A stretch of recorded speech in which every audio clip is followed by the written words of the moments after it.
Hello and welcome to We Are Tottenham TV. It has finished PSG 2, Tottenham 2, but Spurs have lost 4-3 on penalties.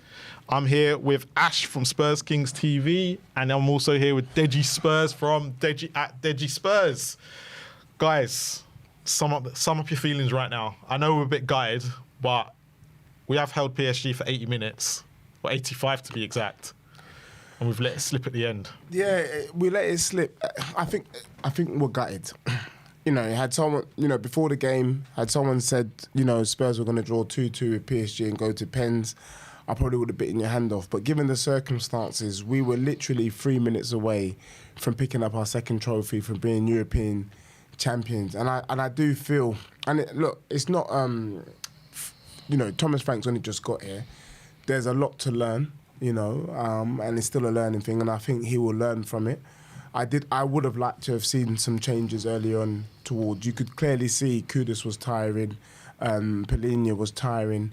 Maybe if we made those subs earlier on, maybe, Bergvall stops Lee from scoring that goal. And then for the penalty shootout, for me, we were talking during the match that if players don't play well during the game, don't let them take a pen. And yet Teo fast himself and decided he was going to take the fourth pen and killed us. Also, Vicario's just not that guy. He didn't look like he was going to save any pen.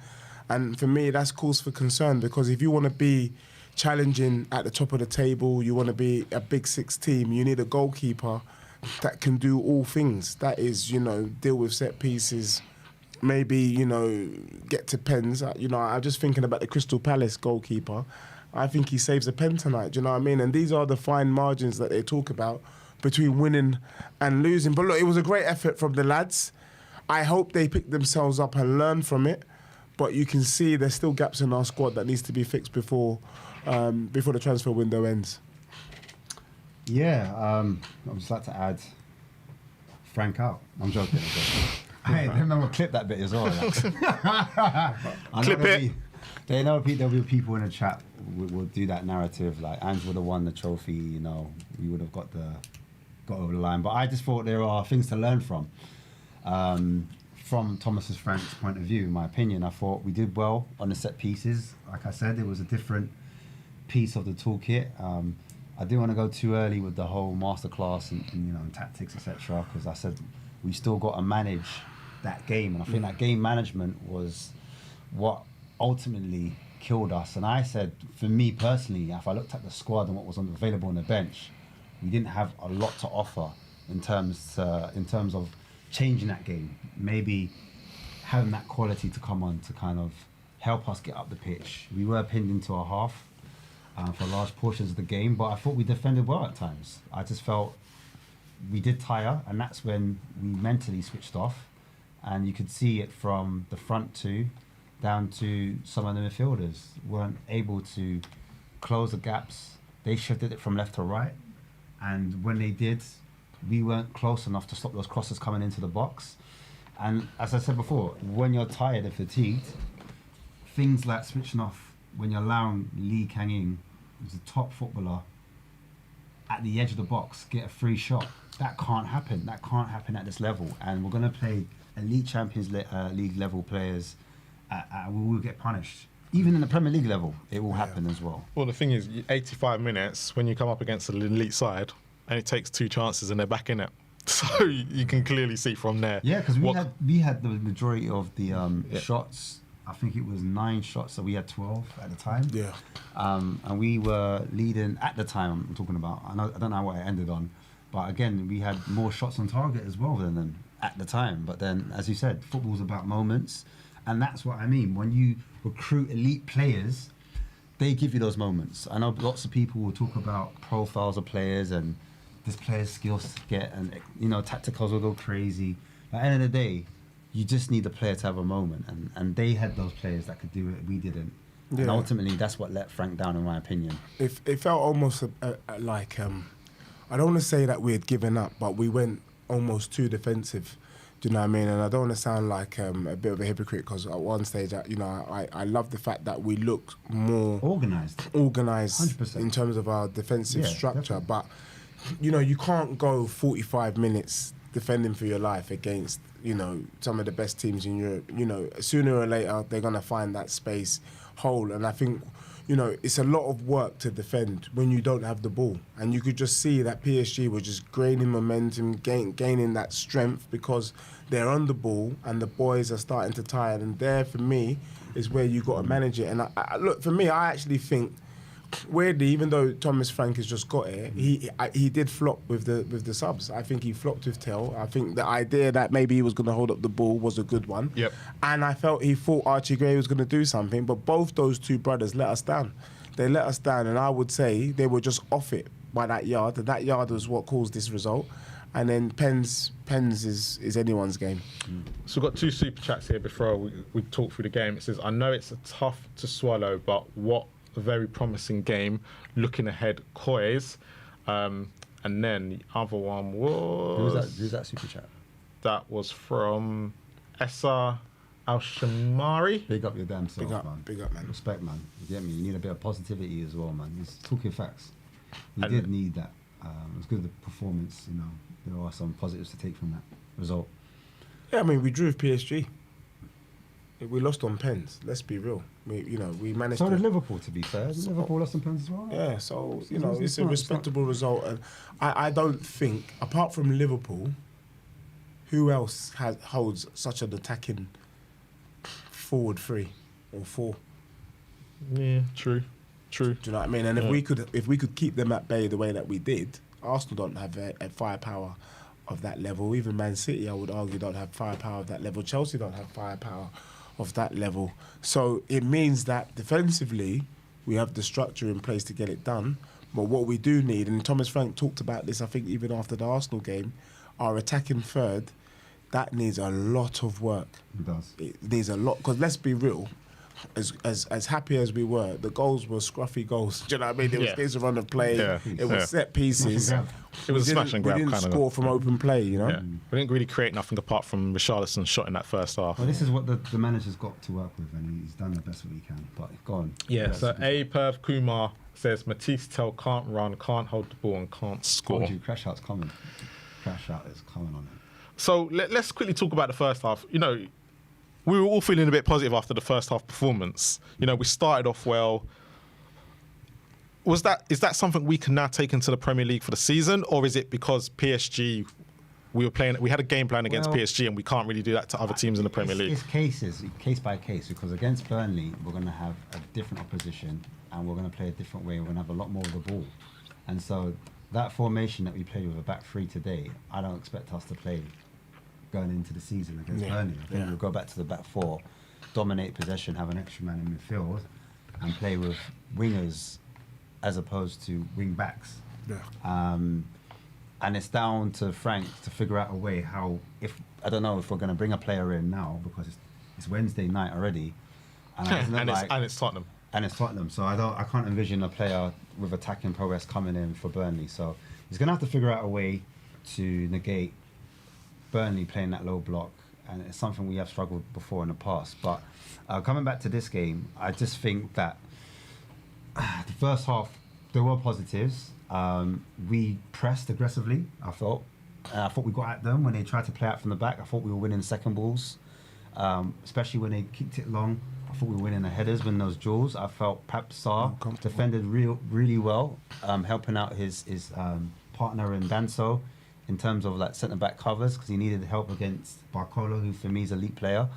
And I thought we won our duels well. I thought we defensively looked solid, and then moving forward we had the better of the chances. And somewhere in an open play there was a chance that Richie got hold of a shot, tested their goalkeeper. I think he did really well in my opinion. There was promising signs from Kudos as well. As I said before, for that assist for Richarlison, for that shot. And then there was times he was holding that ball up when we had to kind of kick it long into him. He was able to get under control and bring us up the pitch. And sometimes it was decision making from Kudos that kind of I wasn't excited about, but I know he can work on that. Do you understand? Yeah. And there was chances he had a shot blocked as well. He could have taken it a little bit earlier, but there was moments there were moments in that game when I thought, oh, actually, we've got their number. Do you know what I mean? So there were promising signs. I also thought Bentancur marshaled the midfield well, alongside Sarr, as I said already. And I think the standout performances for me has to be Spence. Spence had a really good game. Yeah. Quality game. Playing as a left back. Van der Ven for me stood out as well. Obviously, he got the goal, and he also made an important block, even though it was offside. But he did make important headers as well. So Mickey Van der Ven, man of the match for me. Just moving forward. But that first half, I think those were my Spence. standouts. Yeah. Look, I agree. Look, I think there's a lot of positives that we can take from the game. I thought Jed Spence, absolute legend, arguably the best left back in world football from that performance. Papsar again working hard in the middle of the park. Bentancur. I don't remember seeing Polina do anything actually. I should stress that. Kudus before he ran out of steam, actually was doing bits, and I thought Richarlison did these bits to add a little bit of chaos. I was happy with Danzo to a certain extent, apart from the fact that there were a couple of times where they got the pace on Danzo in that first half. But generally speaking, for 85 minutes, I thought we were solid. I guess for me, what stood out for me, and when you take a step back and you reflect on the game, is just the difference in quality. I think Thomas Frank did the best he had with what he had. Okay. And so you can't take anything from him. But if you look at PSG, there was no weakness.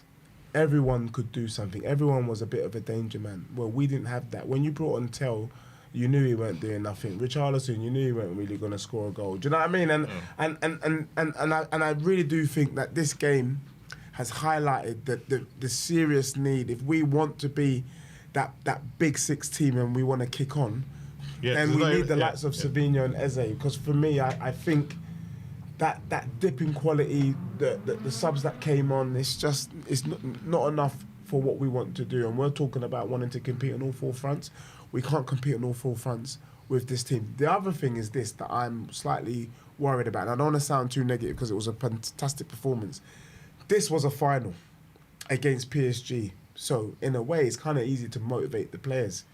Can we motivate the players enough to get this sort of performance, this sort of hard-working performance, structured performance against the likes of Leeds, against the likes of Burnley, against the Bournemouths of this world, where it's not a sexy tie, but really you need to get the job done. Those are the sorts of questions that I feel I need to see answered.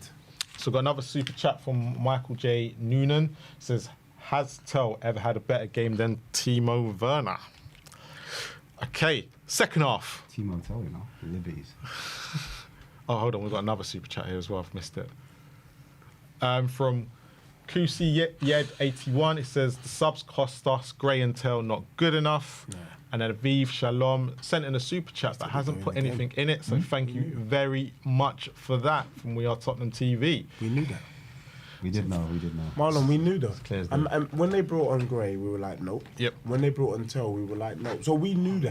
We knew that. But the manager didn't know, which, when you look at it... It's got to learn. With Johnson and Odebear staying on the bench, and he had better options. I think that's the bit that's going to kill everybody. If you'd put Johnson on and Odebear, and you're like, okay, cool, Tell and Gray are not getting it in the neck. But look, second half, we started off, we scored, Danso had the header, then... Once PSG got that offside goal, did we start to feel the tire was starting to turn on that point? Because that's when the subs started to come on. Yeah, I think that's when, and I said it before, this is where we can kind of look at Frank. How is his in-game management? How does he manage the team when he sees legs are looking tired, or when he sees that momentum shift and it's going in their favour? Can he disrupt that? Can he do something to negate them moving forward? He's got to learn. That's what it is. He's got to learn. This is a different level. He's learning on the job at the moment. He's never been at this level before in his career. But at the same time, as you said before, you look at the bench. Who can you bring on to kind of, carry out what he wants?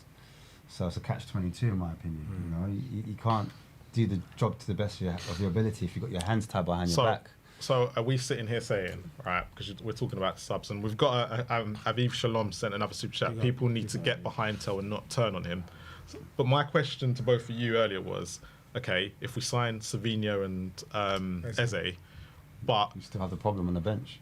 But do we still have a problem? But is it a case of Frank has been let down in the cup final before he's even started because those players are not walking through the door? Yeah, that was always going to be the case. Yeah, I thought it depends on the scoreline, how... Because some people will look at this and think the boys did well, they gave it a go. and they performed well. But I think it was disappointing that it was in our hands and it was 2-0. And if maybe he had some players through the door, that maybe they could have helped us in this final, and maybe we could have taken advantage of the fact that PSG didn't have a full preparation. They didn't have a pre-season. Because you can clearly see at the end there, if we look at it, they started to come back into the game. Yeah, that's they when start. We start. Yeah, up. yeah. They got the subs, and that's when they started to show their quality. Yeah.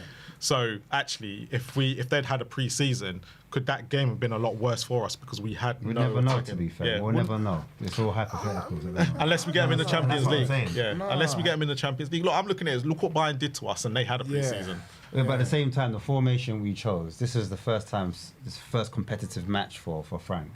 And he decided that he was going to go for a back three. And for a period of time, 80 minutes, 85 minutes, it was working. It was working, yeah. So, to go out and say that is a bit harsh in my opinion. But, go on. Yeah. No, I was just going to say, I just think, when you're under the cosh, in those moments, what you need is the dribblers.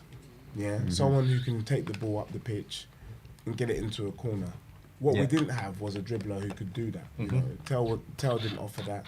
But also Brennan Johnson, if he had come on, he doesn't offer that either. The only person who could have done that in our squad at the moment is Kudus, and he was absolutely shattered. So I think Thomas Frank, he hasn't been let down. He's working with what he had. What it has done though is it's confirmed we need more dribblers, because you think if you had Savinho there, he dribbles up the pitch. Sometimes, and that's the sorts of Zahas of this world. Eze's. That's why the Crystal Palaces are able to play well, because they've got these dribblers. Yeah, but the question is, you say he's not been let down, but we knew he needed dribblers from last season. Look, Madison's gone. Look, Son's gone. Kulusevski. Kulu was quite out already, so we knew that. Son, they would have known weeks ago was leaving. Yeah. The only one out of those three you're going to go, okay, it's bad luck, is James Maddison. Yeah. But should we be going into a season with just James Maddison and Kudus? Yeah. These are the questions. Yeah, no, you're right. So, Chameleon Eyes is just put in a super chat as well. But before we go to the calling show, we need to talk about Tell. And the reason why I want to talk about Tell is because we said he's going to let us down. He's let the team down. Where does Tell go from here? Where do we go as a fan base with Tell? Because he's not... Timo Werner, at the moment, has produced more in a Spurs shirt in the 6 months he was there than what Tell has. Look, I think let's not get, too well, this is what people are going to say. Yeah. Look, I agree. Yeah. For me, I think the reason why Tell's getting it tonight is because he shouldn't have come on before Brennan Johnson. Brennan Johnson, who scored in the Europa League final, didn't even touch the pitch. Didn't even touch the grass. So that doesn't even make any sense, in my view. When he's one of the 4 scorers in pre-season. Or exactly. Yeah. I think Thomas Frank, maybe over the course of the season, he might be able to work with him and get something out of him. But this wasn't the game. You've not had time to work with Tell, so therefore Tell shouldn't have touched the pitch, in my opinion. But that doesn't mean that Tell doesn't come good towards the end of the season. I think it was too soon for Tell, and that's it. Ash? It's very dark right now. It's very dark for Tell. No puns intended. Look, he's gonna find it hard because the club are actively looking for players that play in his position.